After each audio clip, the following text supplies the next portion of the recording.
Dialogue with monk की श्रृंखला में आज का विषय रखा गया है हार्मनी इन द फैमिली। परिवार के अंदर सौहार्द कैसे रहे, एक बहुत ही महत्वपूर्ण विषय है और लगभग आप सब लोगों से जुड़ा हुआ है। हर व्यक्ति परिवार में रह रहा है तो उससे कनेक्टेड टॉपिक है और उस टॉपिक को वो बोल रहा है जिसने परिवार छोड़ दिया। जो परिवार में रहे वो बताए कि परिवार में कैसे रहना चाहिए तो समझ में आए, पर जो परिवार को छोड़ दे वो बताए कि परिवार में सौहार्द कैसे रहे। ये अपने आप में एक बहुत ही डिफरेंट बात है। पर कभी कभी ऐसा होता है कि जो आदमी भीतर होता है उसे सब कुछ दिखाई नहीं देता, जो बाहर से देखता है उसे बहुत कुछ दिखाई देता है। आप लोग देखते हैं अपने एक परिवार को, दो परिवार को, 20 परिवार को, और चूंकि हम लोगों का संबंध सभी के साथ में होता है तो हजारों परिवारों को हम लोग बहुत नज़दीक से देखते हैं, तो पता चलता है कि परिवार में सौहार्द कैसे रहा जा सकता है। दूसरी बात कि आप लोग जिस परिवार में रहते हैं वो एक छोटा परिवार है। पहले तो फिर भी संयुक्त परिवार होता था, जॉइंट फैमिली, जिसमें दादा दादा के भाई, उनके भाई भी साथ में रहते थे। एक ही चौके में 25, 30, 40 आदमी का होना बहुत कॉमन था। अब तो यदि रहना हो तो शौक लग जाए या फिर 5-10 डाइवर्स हो जाएंगे उसी एक साल में। तो इतनी छोटी फैमिली हो गई जिसमें 2 से 6 मेंबर के बीच की फैमिली की यूनिट हो गई। तो आपका एक छोटा परिवार है और हम लोग जो साधु साध्वियाँ रहते हैं तो हम लोगों के परिवार में तो आज भी 30, 40, 50, 100, 200, 500 साधु साध्वियाँ साथ रहते हैं। आप लोगों के परिवार में एक ब्लड रिलेशन है, एक दूसरे के साथ कनेक्शन है, एक दूसरे के जीन्स भी कॉमन होंगे। और जो साधु साध्वियाँ रहते हैं तो कोई राजस्थान के, कोई गुजरात के, कोई हरियाणा, कोई उड़ीसा, कोई कोलकाता, फिर भी वो प्रेम से कैसे रह सकते हैं। सो वो जो फार्मूला है सौहार्द का, हार्मनी का, वो बहुत इंपॉर्टेंट फार्मूला है। तो वो फार्मूला जो हम लोग साथ में रहते हैं उसमें से कुछ पॉइंट्स मैं आप लोगों के साथ में शेयर करना चाहूँगा। उससे पहले एक छोटे से गीत का संगान करना चाहूँगा जो परिवार के ऊपर ही बना हुआ है। आप सब लोग भी साथ में गा सकते हैं, बहुत सिंपल है। हिल मिल कर के बड़े प्रेम से रहना ही परिवार है। हिल मिल कर के बड़े प्रेम से रहना ही परिवार है। एक दूसरे की बातों को सहना ही परिवार है। एक दूसरे की बातों को सहना ही परिवार है। हिल मिल कर के बड़े प्रेम से रहना ही परिवार है। एक दूसरे की बातों को सहना ही परिवार है। जहाँ बड़ों का आदर हो, छोटों को हरदम प्यार मिले। जहाँ बड़ों का आदर हो, छोटों को हरदम प्यार मिले। कभी न हो आंसू आँखों में, मुख मुख पर मुस्कान खिले। तज कर निंदा सदा गुणों को, तज कर निंदा सदा गुणों को कहना ही परिवार है। एक दूसरे की बातों को सहना ही परिवार है। तिनके तिनके अलग पड़े हैं तो वे कचरा कहलाते। तिनके तिनके अलग पड़े हैं तो वे कचरा कहलाते। जुड़ते जब एक धागे में कचरा बुहारने लग जाते। एक दिशा में एक धार में, एक दिशा में एक धार में बहना ही परिवार है। एक दूसरे की बातों को सहना ही परिवार है। हिल मिल कर के बड़े प्रेम से रहना ही परिवार है।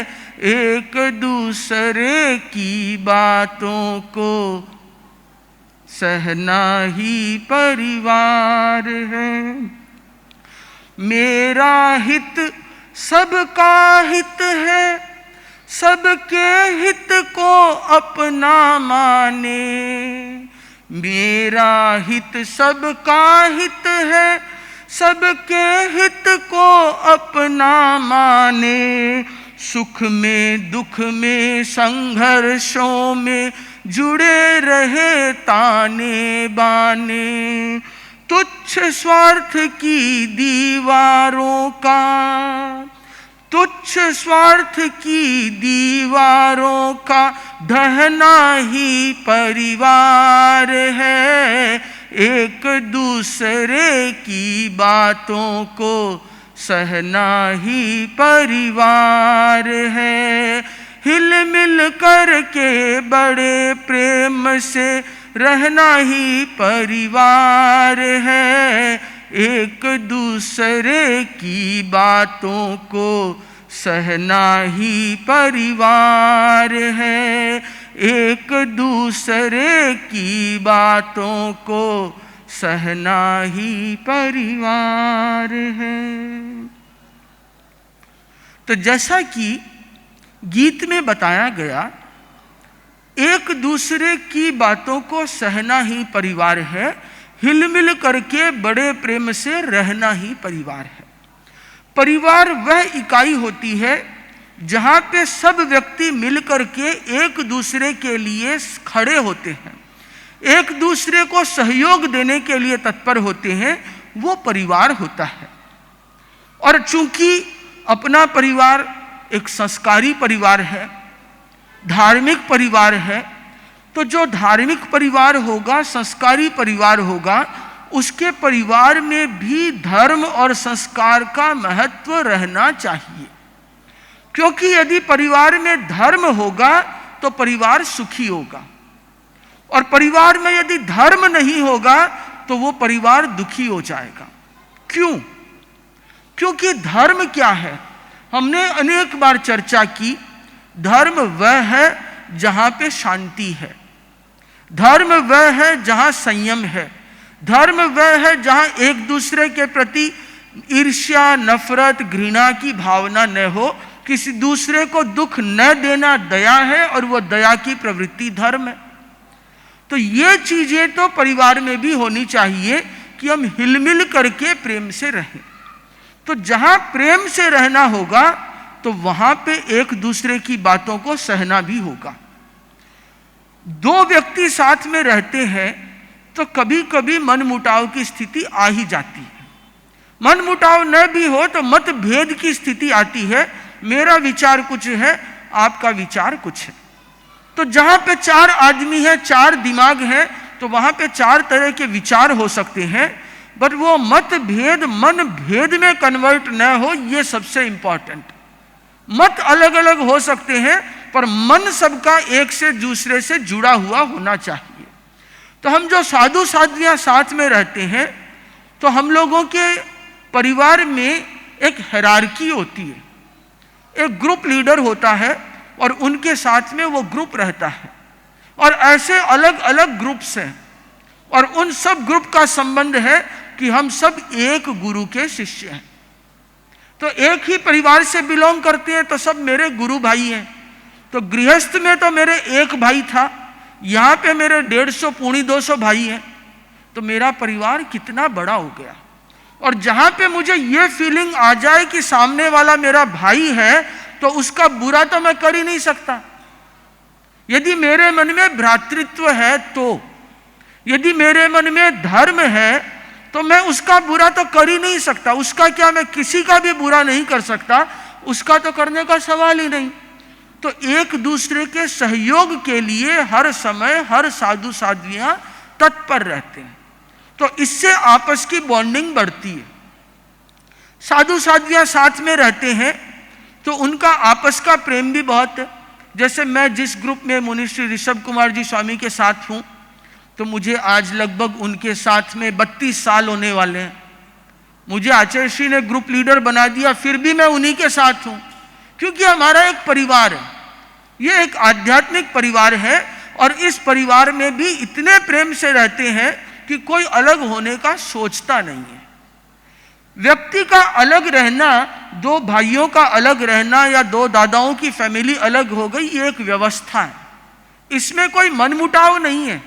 ये एक व्यवस्था है कि जैसे जैसे परिवार बड़ा होगा वैसे वैसे उसका विस्तार होगा, अलग घर बनेंगे, अलग चूल्हे होंगे, अलग लोग आएंगे, बट परिवार का एकत्व प्रेम साथ में बना रहता है। उसके पीछे अनेक फैक्टर काम करते हैं। जैसे कि एक फैक्टर है, जहां बड़ों का आदर हो, छोटों को हरदम प्यार मिले।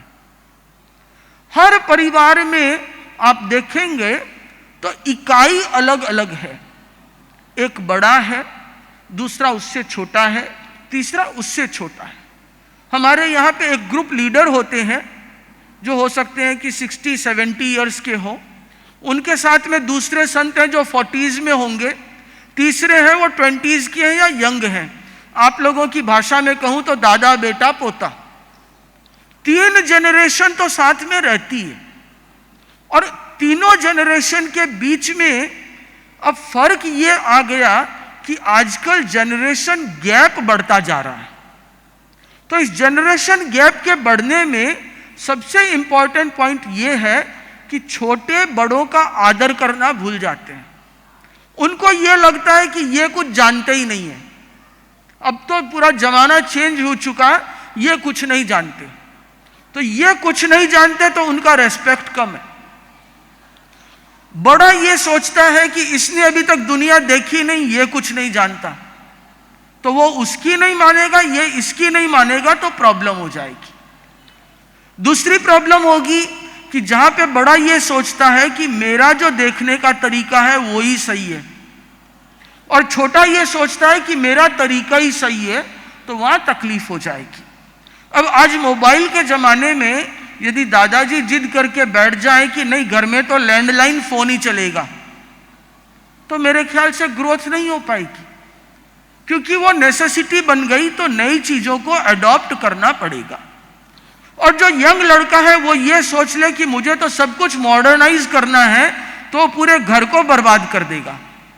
बड़ों का अनुभव और छोटों का नया ज्ञान, इन दोनों का कॉम्बिनेशन होता है तो परिवार ठीक चलता है, क्योंकि दोनों के प्रति एक दूसरे के मन में, दोनों में एक दूसरे का रेस्पेक्ट है। तो हमारे जो बड़े संत हैं उनका अनुभव और जो छोटे संत हैं उनकी कर्मजा शक्ति, उनकी काम करने की कैपेसिटी एंड एबिलिटी, तो वो काम करेगी। अभी बॉम्बे चतुर्मास हो तो अलग अलग घरों में 10 तल्ला 20 तल्ला जाना है, कौन जाएगा? तो जो यंग होगा वही जाएगा। उनके जाने से श्रेय किसको मिलेगा? पूरे ग्रुप को। एक की मेहनत सबकी मेहनत है। और प्रवचन देने के लिए यदि बड़े महाराज व्याख्यान देंगे तो उनका अनुभव ज्यादा है, ज्ञान ज्यादा है, तो उसका असर पड़ेगा, उसका लाभ किसको मिलेगा? छोटों को। तो छोटे और बड़े का कॉम्बिनेशन हमेशा सही होता है। जहां पे बड़ों का आदर हो और छोटों को प्यार मिले। छोटों को दिन भर डांटते रहेंगे तो काम नहीं चलेगा। गुरुदेव जब ओलंबा देते हैं तो उसके साथ में शाबाशी भी देते हैं। भीतर से हाथ रख के ऊपर से चोट चलती है तो वो मटकी तैयार होती है। किसी भी चीज का निर्माण करना है तो दोनों चीज साथ में चाहिए। यदि चोट नहीं होगी तो मटकी कच्ची रह जाएगी, केवल चोट होगी तो मटकी फूट जाएगी। तो इसी तरीके से घर में बच्चों को तैयार करने के लिए दोनों चीज चाहिए, जहां बच्चों को डांटना भी हो और बच्चों को प्यार करना भी हो। डांटने का उद्देश्य तकलीफ देना नहीं है, डांटने का उद्देश्य उसकी बुराई को निकालना है। बट ये चीज बच्चों को समझ में आनी चाहिए कि ये मेरे भले के लिए बोल रहे हैं। तो भले के लिए बोल रहे हैं, उसका बोलने का तरीका डिफरेंट होता है। बहुत सी बार व्यवहार में या परिवार में हम किसी की भी किसी गलती को उसके नेचर के साथ जोड़ देते हैं। तो मुझे लगता है कि वो नेचर के साथ नहीं जोड़ना चाहिए। बहुत सी बार माँ बाप आते हैं, बोलते हैं महाराज मेरा बेटा बहुत जिद्दी है, इसको आप थोड़ा समझाओ। आप लोगों को भी पूछूंगा तो आप लोग भी कुछ ना कुछ एक कंप्लेन अपने बच्चे के बारे में बता ही देंगे कि इसका बुद्धि बहुत अच्छी है पर पढ़ता नहीं है। और नहीं होता है तो बोलते हैं कि महाराज ये बहुत हाइपर है, इसको गुस्सा बहुत आता है, महाराज ये किसी की सुनता नहीं है। और ये चीज वो बच्चा कम से कम अपनी लाइफ में 100 बार सुन चुका, तो उसके सबकॉन्शियस माइंड में ये कंफर्म हो गया कि मैं जिद्दी हूं, मैं गुस्सा करता हूं, मैं कहना नहीं मानता, क्योंकि आपने उसके बिहेवियर को उसकी पर्सनालिटी के साथ जोड़ दिया। तो पर्सनालिटी के साथ जोड़ा तो प्रॉब्लम है। अब उसकी पर्सनालिटी वैसी हो गई। तो इसकी बजाय होना यह चाहिए कि हम उसको ये न बोले कि ये जिद्दी है, उसको ये कहा जा सकता है कि तुम कभी कभी जिद कर लेते हो, हमेशा तो जिद कोई नहीं करता। 365 डेज इंटू 24 आवर तो गुस्सा कोई भी नहीं करता। तो क्यों हम उसको गुस्सेल के एक लेबल लगा करके चिपका देते हैं? उसी को यदि सजेशन की भाषा में कह दिया जाए तो वो प्रॉब्लम सॉल्व हो जाती है। जैसे एग्जाम्पल के लिए उदाहरण देना चाहूंगा, मुनिश्री राकेश कुमार जी स्वामी थे, जो बहुत ही विद्वान और बहुत ही व्यवहारिक संत थे। तो कोई संत व्याख्यान देने गए और उन्होंने वहां पे ग्रामर की मिस्टेक किया, उनके भाषण में कुछ गड़बड़ी थी। तो उनका कहने का तरीका था सैंडविच टेक्निक। वो उनको बुलाए और बुला के बोला कि तुमने आज भाषण बहुत अच्छा दिया, तुम्हारा उच्चारण का लहजा बहुत अच्छा था, विषय का प्रतिपादन बहुत सुंदर था। तो सामने वाला का दिल हरा भरा हो गया कि महाराज ने मेरी प्रशंसा की, मुझे अच्छा माना। फिर बोला कि थोड़ा सा इसमें ग्रामर के जो मिस्टेक है इनको ठीक कर लो। गलती भी निकाल दी, और ये नहीं कहा कि तुम्हारा ग्रामर गलत है, तुमको हिंदी नहीं आती। ये कहा कि तुम्हारे जो ग्रामर के मिस्टेक्स है इसको ठीक कर लो तो तुम्हारा भाषण और अच्छा हो जाएगा, वैसे तुम अच्छा बोलते हो। तो इधर में उसको प्रोत्साहित किया, बीच में उसको क्लीन किया और वापस से प्रोत्साहित किया कि तुम अच्छा बोलते हो। तो अब जो भी व्यक्ति होगा वो अपनी उस कमी को बहुत पॉजिटिव वे से ठीक करेगा और उन बड़े संतों के प्रति उसका रेस्पेक्ट बढ़ जाएगा कि ये महाराज मेरे हैं, ये मेरे हित का सोचते। इतनी सी चीज को यदि हम फैमिली साइड में अडॉप्ट कर लें तो मुझे लगता है कि बहुत सारी प्रॉब्लम सॉल्व हो सकती है कि अपने बोलने के तरीके को ठीक करें। दूसरी प्रॉब्लम आती है, हम लोग भी एक परिवार में रहते हैं कि सामने वाला कोई बात बोलता है, उसे सुनना नहीं चाहते। उसको सुनने से पहले तो हम उसका सॉल्यूशन दे देते हैं, बिना समझे समझाने लग जाते हैं। ज्ञान तो हमें बहुत है। आपको एग्जाम्पल देखना हो तो आप आचार्य श्री महाश्रमण जी के पास जाओ, आपको पूरा सुनेंगे। आदमी अपनी मन की बात बोलता है, वो सुनते हैं बोलते नहीं है, बट सुन के ही सामने वाला हल्का हो जाता है कि गुरुदेव ने मेरी पूरी बात सुन ली। तो सुनना आर्ट है। आज के मॉडर्न बिहेवियरल साइंस में आर्ट ऑफ लिसनिंग करके पूरा कोर्स चलता है। पहले तो आर्ट ऑफ पब्लिक स्पीकिंग चलता था, बट अब कंपनियों में, कॉर्पोरेट्स में सिखाया जाता है आर्ट ऑफ लिसनिंग। सुनो, जितना सुनोगे वो अपने आप सामने वाला हील हो जाता है। और ऐसा हम आचार्य श्री महाश्रमण जी के साथ में बहुत सी बार देखते हैं। वो कहते हैं कि पहले इसको सुनो, ये कहना क्या चाहता है, इसकी बात को समझो, फिर उसको सॉल्यूशन देने की जरूरत है तो दो, नहीं तो मौन रहो। बहुत सी बार आदमी को सॉल्यूशन चाहिए ही नहीं होता है, वो सिर्फ बोलना चाहता है, अपने मन की गुबार निकाल रहा, निकाल लेने दो, कुछ मत बोलो। उसका मन हल्का हो गया, शांत हो गया, उसके गुबार को भीतर भी मत डालो और उससे निकलवा लो। आपने डाल दिया तो आप गुब्बारे बन जाओगे, फूल जाओगे, बिना मतलब परेशानी होगी, गैस भरेगा, वो भी मत करो, बस उसको सुन लो। एक लिसनिंग परिवार की कितनी सारी समस्याओं को सॉल्व कर देती है। बहनों की अक्सर कंप्लेन होती है कि ये सुनते नहीं है। सुनते इसलिए नहीं है क्योंकि मेरे मतलब की बात नहीं है, इसलिए आदमी नहीं सुनता और वो अपनी दिन भर की रामायण सुनाना चाहती है। ये एक बहुत बड़े कन्फ्लिक्ट का कारण बन जाता है। तो यदि सिर्फ सुन लें, कुछ भी न करें, तो भी बहुत सारी प्रॉब्लम सॉल्व हो जाती है। एक अच्छा क्वेश्चन आया कि भी परिवार में सौहार्द रहे न रहे, इससे धर्म का क्या लेना देना है? भी महाराज को क्या मतलब है कि परिवार में झगड़ा चल रहा है कि नहीं चल रहा है? इसका बहुत बड़ा संबंध धर्म के साथ है, क्योंकि धर्म तभी होगा जब परिवार में प्रेम रहेगा। यह का फंडामेंटल है।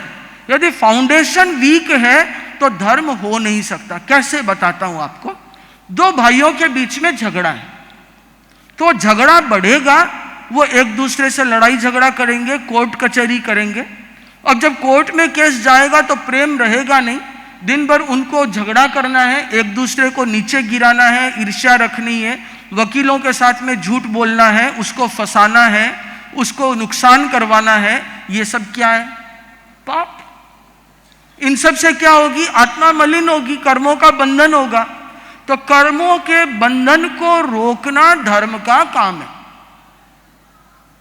तो परिवार में शांति रहेगी तो धर्म रहेगा, धर्म रहेगा तो परिवार में शांति रहेगी। ये दोनों एक दूसरे के साथ में जुड़े हुए हैं। यदि परिवार में शांति नहीं है तो आदमी धर्म कर ही नहीं पाएगा, क्योंकि दिन भर की खींचातान है। और परिवार में प्रेम है तो पूरा परिवार साथ मिल बैठ करके धर्म करेगा। तो धर्म करने के लिए जैसे कहा जाता है, शरीर माध्यम खलु धर्म साधनम, कि शरीर धर्म करने का पहला साधन है। शरीर धर्म नहीं है, पर शरीर से धर्म किया जाता है। वैसे ही परिवार में सौहार्द होगा तो धर्म बढ़ेगा। तो धर्म को बढ़ाने के लिए परिवार में सौहार्द जरूरी है, और परिवार में सौहार्द को बढ़ाने के लिए धर्म का होना जरूरी है। क्योंकि जहां धर्म होगा वहां साधु संत आपको बोलेंगे कि गुस्सा नहीं करना चाहिए, और यदि आपने अपना लिया 1% भी, तो उसका असर परिवार पे आएगा। प्रवचन सुना संवत्सरी का खमत खामना का कि मन में राग द्वेष की ग्रंथि रखना अनंतानुबंधी कषाय का कारण है। तो आपने क्या किया कि प्रभावित होकर के अपने भाई से, बहन से, पत्नी से, नौकर से, जिससे भी झगड़ा था उससे खमत खामना किया। तो धर्म था तो परिवार में सौहार्द बढ़ा। प्रवचन में आए और वहां आपने सुन लिया कि किसी को दुख देना पाप है, और कल तक जो परिवार में किसी को दुख देने की सोचते भी थे वो छूट गया। तो जहां धर्म है वहां परिवार में सौहार्द है, जहां परिवार में सौहार्द है वहां धर्म है। ये बहुत एक दूसरे से इंटरकनेक्टेड टॉपिक है। इसलिए हमें परिवार में ये ध्यान देना चाहिए कि एक दूसरे की निंदा करने से बचना चाहिए। साधु साध्वियों को यह बताया जाता है और लेख पत्र में उनसे प्रतिदिन संकल्प करवाया जाता है, मैं किसी भी साधु साध्वी की अवर्णवाद नहीं करूंगा, मतलब उसके प्रति कोई झूठा आक्षेप नहीं लगाऊंगा, और यदि उसकी गलती जान पड़ी तो या तो उसे बताऊंगा या फिर आचार्य आदि उपयुक्त व्यक्ति को बताऊंगा।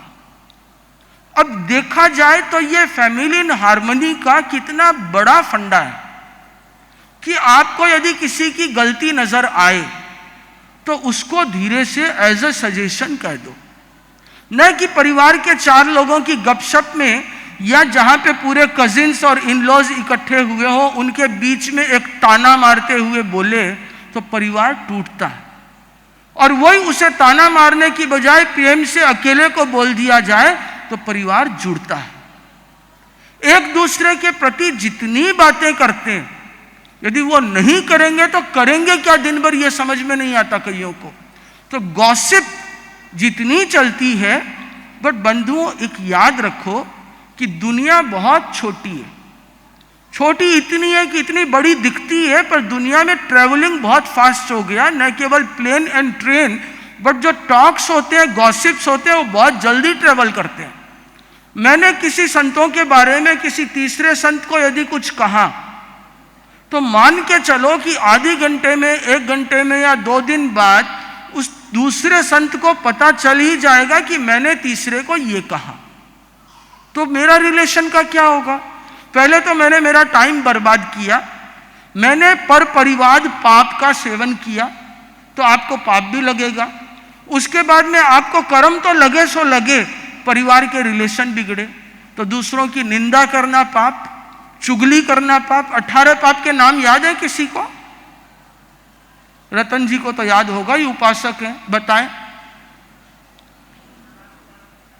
आगे चले। राग द्वेष, कलह, अव्याख्यान, पैशून्य, परपरिवाद। कलह मतलब झगड़ा, परपरिवाद एक दूसरे की निंदा करना, चुगली करना, पैशून्य करना, अव्याख्यान करना। तो ये सब क्या है? कर्म बंधन के कारण है। इसको ठीक कर लो तो परिवार में सौहार्द है। तो धर्म और परिवार एक दूसरे से इंटरकनेक्ट है। तो जहां पे ये हो जाए कि मैं किसी दूसरे की बुराई से बचने का प्रयास करूंगा, अब सासू यदि बहू की बुराई करना बंद कर दे, या बहू सासू के बारे में बुराई करना बंद कर दे, तो घर के आधे झगड़े समाप्त। कारण क्या है कि बुराई करते हैं? आजकल डर के मारे नहीं करते, क्योंकि डर लगता है एक दूसरे का। छोटा सा परिवार है, वो भी छूट गया तो गए काम से। तो पहले से तो कंपैरेटिवली कम हुआ है। मुझे लगता है, या जितना सुनता हूं, कि आज से 25 साल पहले जब पूरी जॉइंट फैमिली होती थी, तो जितने झगड़े होते थे उसके कंपैरिजन में कम हो गए, क्योंकि ऑप्शन नहीं बचा। अब तो नौकर से भी झगड़ा नहीं कर सकते, वो छोड़ के चला जाएगा, ऑप्शन नहीं है। तो मजबूरी में धर्म आ रहा है। कैसा ही आओ, धर्म तो आ ही रहा है। बहू को सासू बोल नहीं सकती, बहू नाराज हो गई तो एक ही बहू है और मुझे जिंदगी इसी के साथ गुजारनी है। वो स्वार्थ उसको झगड़े से रोकता है। यदि ये 4 बहुएं होती ना, तो 3 के साथ तो टनटनाट चलती चलती। अब एक ही बहू है तो चलती नहीं है। और बहू को भी पता है कि सास के साथ ही रहना है, क्योंकि बेटा एक ही है, छोड़ के तो जा नहीं सकते। तो एक दूसरे का कॉपरेशन बढ़ा है, एडजस्टमेंट बढ़ा है, एक दूसरे को सहन करने की प्रवृत्ति बढ़ी है। तो एक दूसरे को सहन करना ही धर्म है, और जहां धर्म है वहीं परिवार में सौहार्द है। तो हम एक दूसरे के साथ में एडजस्ट होने के लिए एक दूसरे की निंदा करने की बजाय जो कमी है उसके बारे में उसे सजेस्ट करें, तो मुझे लगता है कि परिवार में सौहार्द रहेगा और जीवन में धर्म रह सकेगा। दूसरा पॉइंट है कि यदि हम सब अलग अलग हो जाएं, यूनिट बन जाएं, तो यूनिटी खत्म हो जाती है। अब एक फ्लैट में पूरा परिवार साथ में रहता है। जैसे जैसे परिवार बड़ा होगा, 2 भाइयों का परिवार हुआ, उनके बच्चे हुए, उनकी शादी हुई, तो अब 2 बेडरूम किचन में तो रहा नहीं जा सकता, तो ऑब्वियसली उनको अलग मकान लेना पड़ेगा। तो अलग रहना बुरा नहीं है।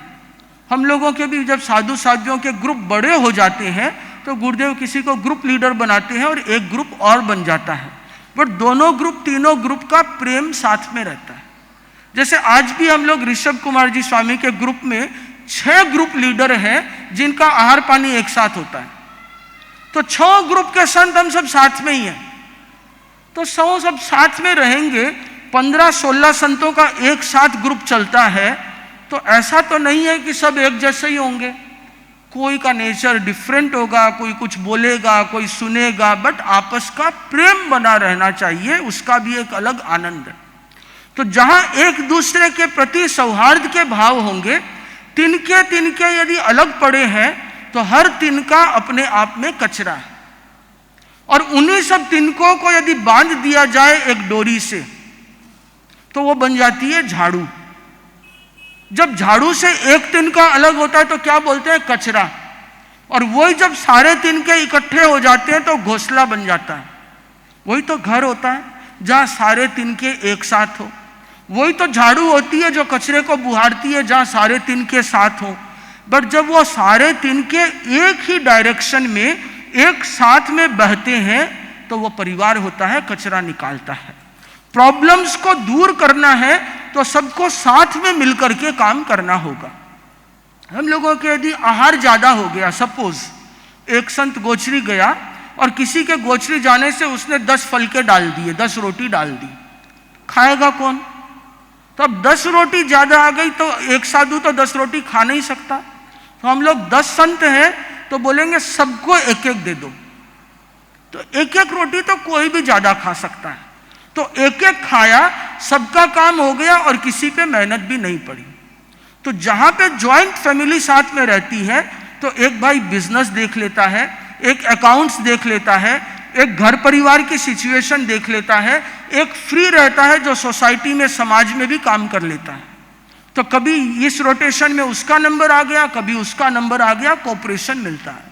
और यदि सब साथ में नहीं है तो अकेला आदमी कैसे सरवाइव करेगा? इसलिए जो लोग यूरोप में, अमेरिका में रहते हैं वह हस्बैंड को भी काम करना है, वाइफ को भी काम करना है, और वो दोनों जब थके थकाए शाम को आएंगे तो दोनों ही जब स्ट्रेस्ड हैं तो रिलैक्स कौन होगा? आके उन्हें रसोई भी बनाना है, आके उन्हें बर्तन भी साफ करना है, दोनों को ही करना है। तो सारे ही आदमी सारे ही काम करेंगे, क्योंकि आदमी ही नहीं है तो लोड बढ़ जाएगा। और जहां पे परिवार में प्रेम होगा तो वहां कम से कम आप यदि आराम बीमार हो तो कोई आपको संभालने वाला तो होगा। एक बार एक परिवार के कुछ व्यक्ति आए थे मेरे पास, मुझे याद आ रहा है। उनका बेटा अमेरिका पढ़ रहा था। अमेरिका में पढ़ते पढ़ते, चूंकि शुरू से हॉस्टल में था, अमेरिका पढ़ा, अमेरिका सेटल हो गया। वो बोलता है मम्मी पापा आप यहाँ आ जाओ, मैं तो इंडिया नहीं आ रहा। और ये कहानी बढ़ती जा रही है। जो बच्चों को बाहर पढ़ाने भेजते हैं, शुरू से हॉस्टल, फिर ग्रेजुएशन, पोस्ट ग्रेजुएशन, सब कुछ बाहर होगा, तो वहाँ ये प्रॉब्लम आनी है। अब वो पूछते हैं कि हम वहाँ जाके क्या करें? बेटे की बहू तो दोनों जॉब पे चले जाएंगे, सुबह से शाम तक अकेले घर में बैठे रहो और कुछ भी नहीं है, क्योंकि वहाँ सोशल लाइफ तो है ही नहीं। तो मैंने कहा यदि जाना है तो मुझे पूछा कि Maharaj what do you suggest, should we move to US और we should still stay in India? मैंने कहा देखो भाई, परिवार का आनंद तो भारत में ही है। यदि अमेरिका सेटल होना है तो अपने मामा, काका, चाचा, नाना, बुआ, फूफा, जितने भी रिलेटिव्स हैं सबको साथ ले जाओ। तो आराम बीमार शिमार में कोई मिलने वाला हो जाएगा। वहां बुखार हो गया तो कोई रोटी डालने वाला नहीं मिलेगा, जोमेटो स्विगी को भले ही बोलते रहो। यहां तो पता चलता है कि इसके परिवार में तकलीफ है तो उस शहर में रहने वाले 10 लोग टिफिन लेके आ जाते हैं, खाना बनाने आ जाते हैं। वो चीज वहां कहां है? जब वेस्ट के लोग इंडिया आते हैं और इंडिया की फैमिली को देखते हैं तो उनको बड़ा आश्चर्य होता है और वो मिस करते हैं कि काश हमारे यहाँ पे भी ये फैमिली सिस्टम रह पाता। और इंडिया वाले वेस्टर्न कल्चर को अडॉप्ट करके उस फैमिली को अलग रखना चाहते हैं कि हमारी अपनी प्राइवेसी है। प्राइवेसी मतलब मेरा रूम अलग है, मेरा मकान अलग है, मैं क्या कर रहा हूं, इट्स माई प्राइवेसी। तो प्राइवेसी के चक्कर में सब जन अलग अलग हो गए। आने वाले समय में तो ऐसा होगा, हस्बैंड का रूम अलग होगा, वाइफ का रूम भी अलग होगा, क्योंकि हमारी प्राइवेसी है। तो वो परिवार नहीं है, यूनिट है, यूनिटी नहीं है। तो जहां पे यूनिटी होती है वहां परिवार होता है। हम सब साधु साध्वियां एक स्थान में एक साथ रहते हैं, एक सिस्टम है। ऐसा नहीं कि 50 साधु साध्वियां एक मकान में ऐसे ही रहते हैं। हम लोगों का एक फैमिली चार्टर बना हुआ है कि जगह कैसे डिसाइड की जाएगी, गोचरी कैसे डिसाइड की जाएगी, हायरार्की क्या होगा, यदि आपस में डिस्प्यूट हो तो उसका सॉल्यूशन कैसे होगा। आप लोगों के फैमिली में तो कोई सिस्टम ही नहीं है। क्या किसी की फैमिली में बना हुआ है कि यदि घर में झगड़ा होगा तो सॉल्यूशन कैसे होगा? शिल्पिन बना हुआ है ऐसा कोई सिस्टम? गौरव बना हुआ है ऐसा कोई सिस्टम? फैमिली में 10 मेंबर रहते हैं तो डिस्प्यूट तो होना ही होना है। हस्बैंड वाइफ में होता है तो 10 मेंबर में होना ही है, बट डिस्प्यूट के मैकेनिज्म का कोई सिस्टम नहीं है। तो जिस समय में झगड़ा नहीं हो उस समय में ये ड्रॉ करना चाहिए कि झगड़ा होगा तो what can we do, what can't we do. जब झगड़ा होगा तो हम बोलना बंद नहीं कर सकते। यदि साधुओं में झगड़ा हो जाए तो जब तक खमत खामना नहीं हो तब तक वो आहार पानी नहीं कर सकते। पक्षी का खमत खामना नहीं करे तब तक मुंह में पानी भी नहीं ले सकते। पहले रिजॉल्व करो। तो रिजोल्यूशन का तरीका होना चाहिए। हम लोग आहार के समय में साथ में बैठते हैं, साथ में आहार करते हैं, प्रतिक्रमण के समय में साथ में बैठते हैं, आचार्य प्रवर के पास में समय समय पे संगोष्ठियां होती है। तो उससे क्या कि एक दूसरों के साथ में कम्युनिकेशन है। घरों में देखते हैं तो कम्युनिकेशन का अभाव हो गया। खाना खाने का पहला सिस्टम यह था कि एक साथ सबका खाना बनता था, सनसेट के आसपास सब आ जाते थे, सब खाना खा करके उसके बाद इतनी लाइटें भी नहीं होती थी, ऑफिस भी रात को नहीं चलती थी, तो सब बाहर चौक में जेंट्स बैठ जाते और लेडीज अपनी बैठ जाती और अपनी अपनी कम्युनिकेशन एंड टोलियां होती थी। अब तो खाने का टाइम भी डिफरेंट है। जब आओ गैस जलाओ, 2 फुलका बनाओ, गैस बंद करो, काम खत्म। उसके बाद फिर 1 घंटे बाद दूसरा मेंबर आएगा, खाना खाएगा, गैस जलाओ, फुलका बनाओ, खाना खाओ, चलो। फिर तीसरा मेंबर आएगा तो साथ बैठ के खाने का सिस्टम खत्म, आपस में मिलने का सिस्टम खत्म, बच्चों के साथ रहने का सिस्टम खत्म। और इस सिस्टम खत्म होने के बाद में now what they are doing कि अब सैटरडे को आउटिंग करते हैं।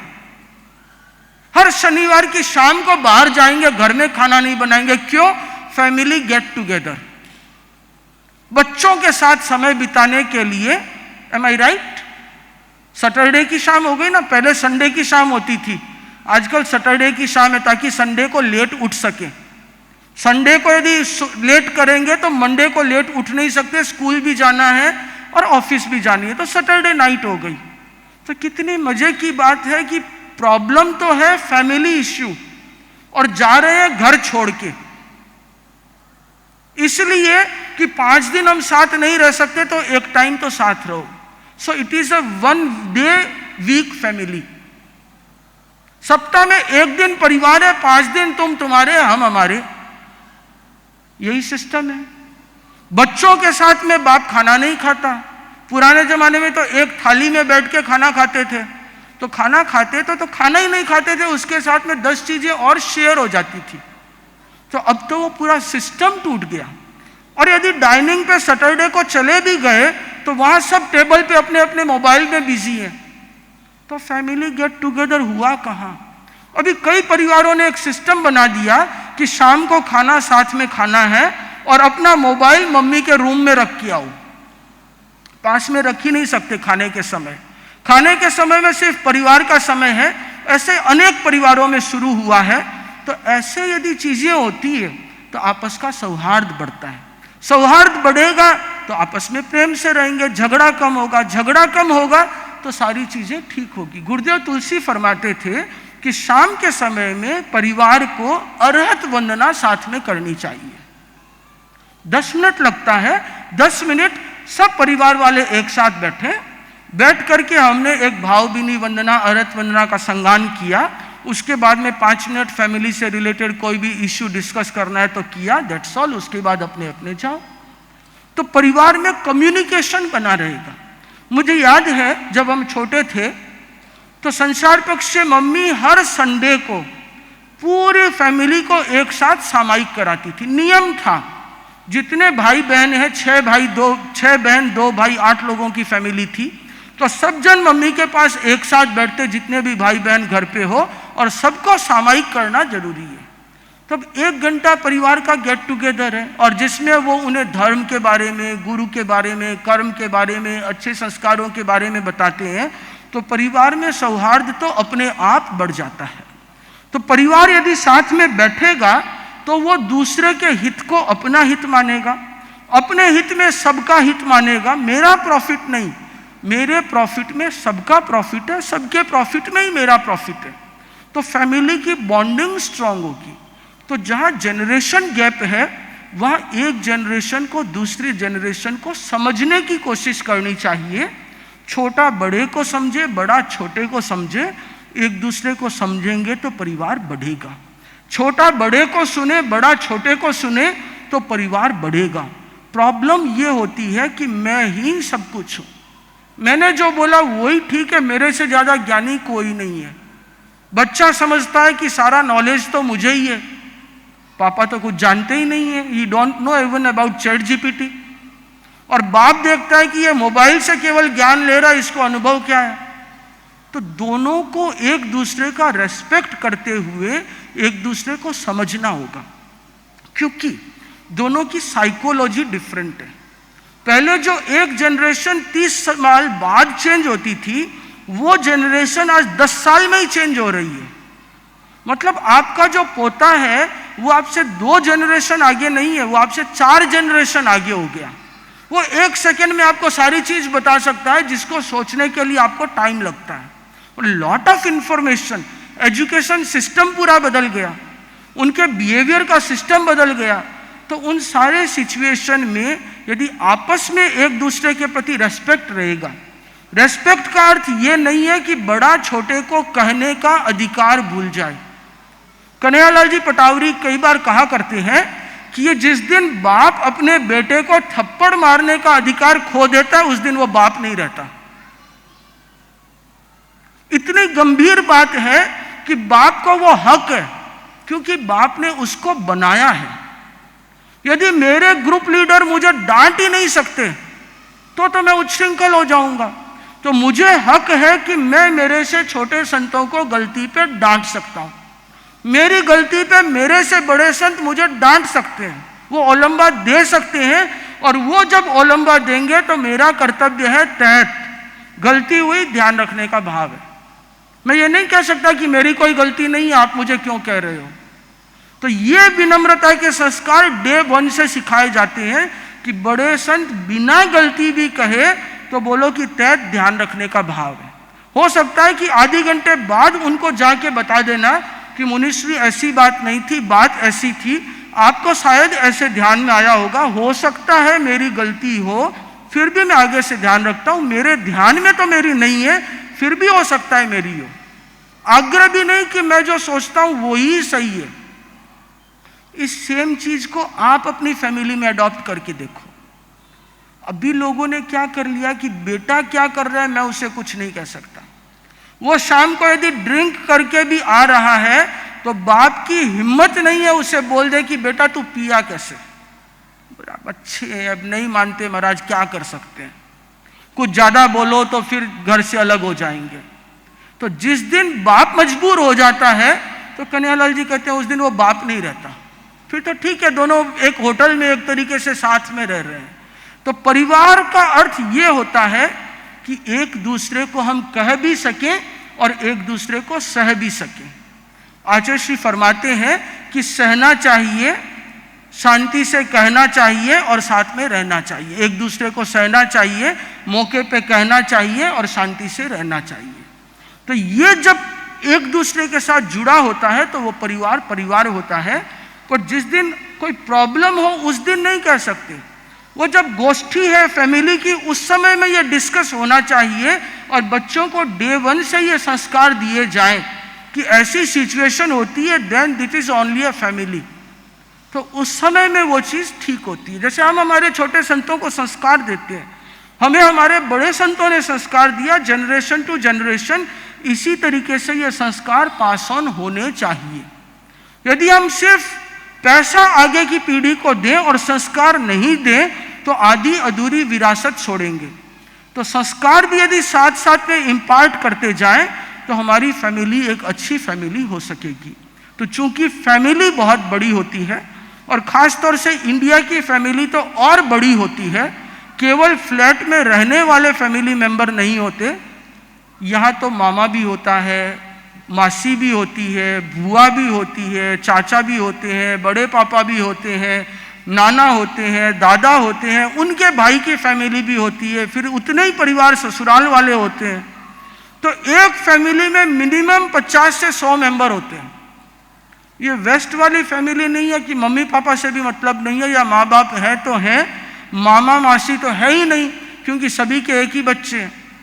तो हो सकता है कि आने वाली फैमिली छोटी हो, बट अभी तक तो फैमिली बड़ी है और इस फैमिली में सबको सबसे मतलब है।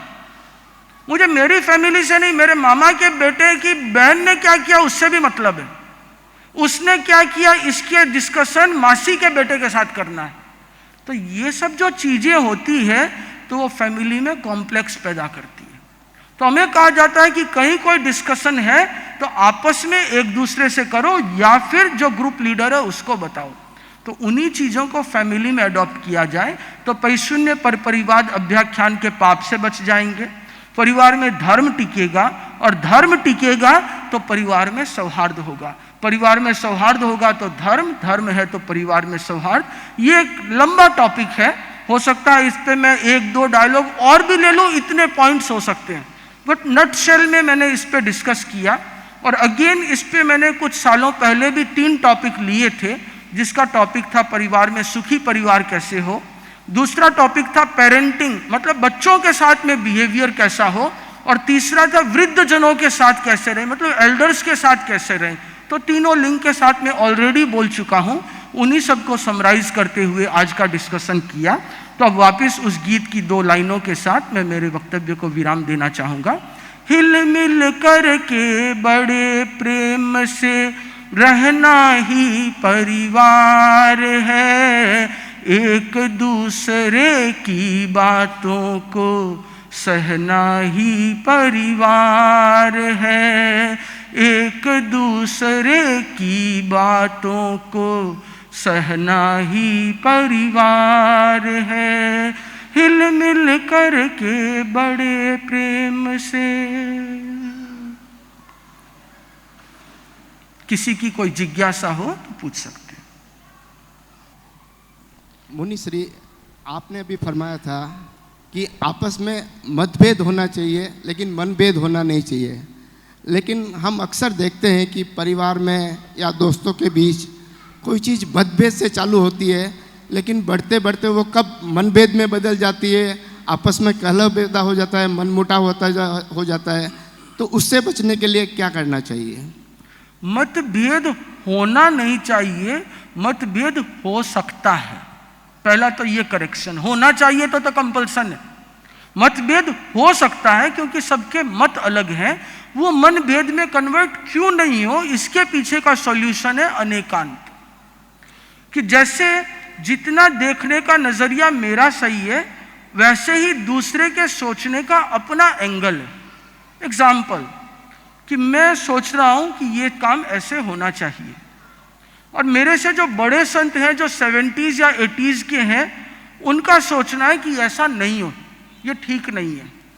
तो मेरा अपना दृष्टिकोण है, उनका अपना है, पर मुझे पता है कि उनके दृष्टिकोण के पीछे का बैकग्राउंड क्या है, उनकी साइकोलॉजी, उनका अनुभव, उनका देखने का तौर तरीका। उनको पता है कि मेरे पीछे का तरीका कारण क्या है, कि ये एक अलग एजुकेशन से आए हुए बच्चे हैं, उनका तरीका अलग है, उनकी रहन सहन अलग है, सोच अलग है। तो उनके अकॉर्डिंग ये सही है, इनके अकॉर्डिंग ये सही है, और सही अपनी जगह दोनों होता है। किसी एंगल से कोई, किसी एंगल से कोई। तो हम दूसरे वालों के एंगल को समझने की कोशिश करें। मैं कह रहा हूं वो सही की बजाय इस एंगल से मेरी ये बात सही लगती है, तो फिर क्या होगा कि मैं नहीं हूं, वो एक नजरिया है। तो जहां पे 2 नजरिए को देखेंगे तो मतभेद होगा, मनभेद नहीं होगा। मुनिवर, मेरा एक जिज्ञासा है, जब भी हम परिवार में आपस में डिस्कस करते हैं तो जाने अनजाने में एक दूसरे के साथ कंपैरिजन, जो बच्चे लोग होते हैं या बड़े, कंपैरिजन बड़े के साथ भी कर लेते हैं कि ये अंकल अच्छे, वो अंकल अच्छे, बच्चे लोग के भी साथ में कर लेते हैं। तो ये होना चाहिए या नहीं होना चाहिए? मेरे ख्याल से इसको अवॉइड करना चाहिए, क्योंकि हर आदमी अलग अलग तरीके का है। जब सब अलग है तो एक दूसरे के बीच में कंपैरिजन का तो लंबा चौड़ा कुछ है ही नहीं।